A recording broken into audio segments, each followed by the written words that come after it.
Hello guys! Hello! Welcome dito sa aking channel, Palaran 888 Gemini.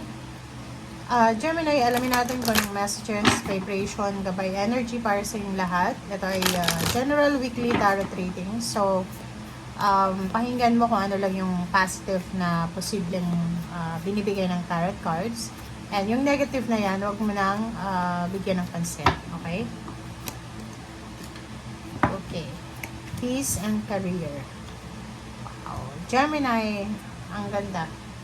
Ang nakikita ko sa'yo dito para sa linggong ito, usaping career, medyo peaceful ka sa career mo.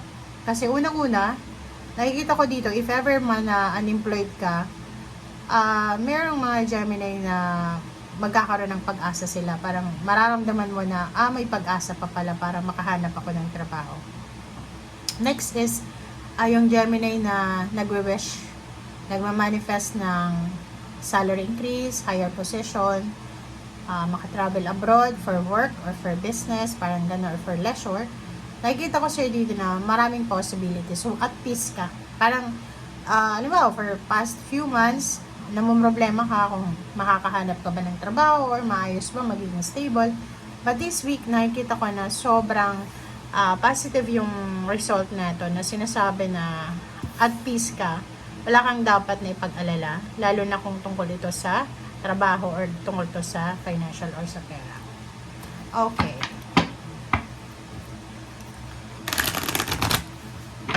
Gemini.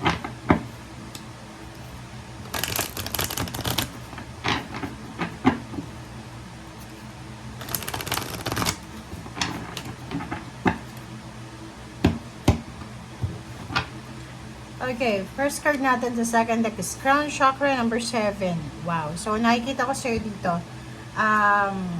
patiently waiting, at peace. So, masyadong, tawag dito, wise. Napaka-wise na Gemini ang nakikita natin sa linggong ito. Nakikita ko rin sa'yo yung sobrang talino. Sobrang talino and diskarte. Tuso, parang ganun. So, ang linggong ito is maganda para mag-strategize. Lalo na sa usaping career or business. Okay? So, yun. Wow. So, kung naghihintay ka ng promotion, naghihintay ka ng salary increase, empowerment, eto na yung tamang oras para mag-strategize ka. Okay. Dito naman, if you are experiencing financial loss or financial problem and financial scarcity, nakikita ko siya dito na merong endings ito. It's recovery. So, kung may mga health issues ka or financial issues, nakikita natin yung recovery dito. So, nakikita ko na may gagaling, may solusyon sa mga financial problems, and may solusyon sa mga kung ano man na problema. Okay?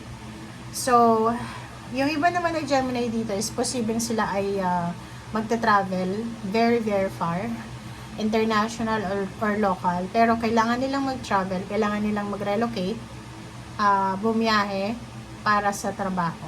So, pwedeng isa kang OFW, seaman, or pwedeng nagtatrabaho ka sa ibang lugar, malayo sa pamilya. So, pwedeng this week is magta-travel ka, papunta sa trabaho mo, or yung iba naman is pabalik sa pamilya, galing sa trabaho. Meron ditong Page of Swords. It's your energy, Gemini. Sinasabi sir dito ng barahan na marami kang malalaman na chismis, balita, or anything na posibleng makaka-trigger sa'yo, lalo na sa connection mo or sa relationship mo with someone.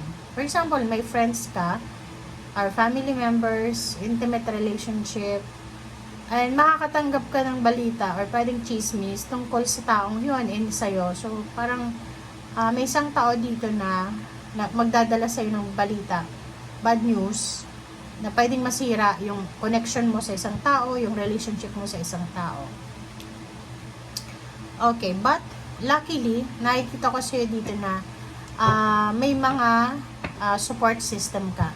May mga tao na posibleng mag-offer sa'yo ng gabay, ng protection, ng advices, ng guidance. Ay kita ko rin sa'yo dito, mayroon kang mga pinangihinayangan. Nangihinayang ka doon sa energy, sa time, sa effort mo, sa pagmamahal, doon sa mga taong hindi faithful sa'yo, or sa mga taong niloloko ka, in-scam ko, or pwedeng parang nangihinayang ka sa friendship or sa relationship na meron ka sa taong ito. Okay? Kailangan mo daw sumunod sa iyong intuition. Dahil may nakikita ko ditong nagiging impatient na Gemini. Naghihintay siya, sobrang tagal niya na sigurong naghihintay. It's either naghihintay siya ng result, ng outcome, pero ang tagal dumating. So, sinasabi diyan sa'yo na makinig ka sa sinasabi ng intuition mo, lalo na kung masyado kang nag-iisip sa gabi, nagkakaroon ka na ng insomnia, or parang masyado ka ng negative yung mindset mo. Sinasabi dito na konting pasensya. Kailangan magpasensya kung gusto mong maging maayos yung result niya. Okay? 6 of Pentacles. Nakikita ko na may balita kang matatanggap. It's either email, chat, call. Tungkol ito doon sa pera. Okay? Pera, assistance, relationship.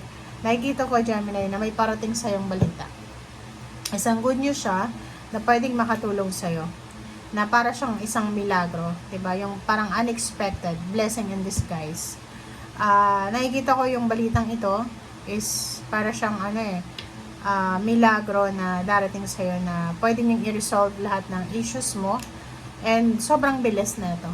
Okay? So ibig sabihin, be careful kasi baka hindi mo mapansin ito siguro sa negative na iniisip mo, hindi mo nakikita na may positive news na parating. So, yun yung kailangan mong bantayan. Bantayan mo to kasi mabilis siya Sobrang parang kidlat na sobrang bilis na darating sa iyo ang balita ngayon. Okay? Okay.